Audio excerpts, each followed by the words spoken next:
लबनान में हिजबुल्लाह के wireless system पर साइबर हमला। साइबर हमले में बच्ची समेत 9 अफराद शहीद।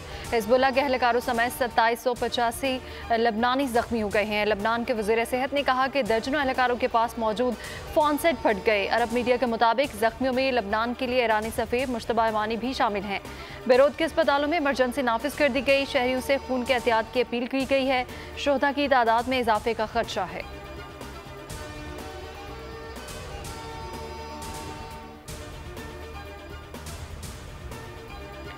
और कौमी तराने का एहतराम ना करना सिफारती अदाब की खिलाफ वर्जी है। तर्जुमान दफ्तर खारजा ने अपने बयान में कहा कि अफगानिस्तान के कायम मकाम काउंसल जनरल का ये फेल काबिल मजम्मत है।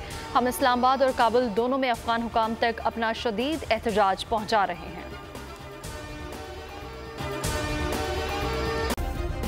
सब्सक्राइब करें और बेल दबाएं ताकि कोई खबर रह न जाए।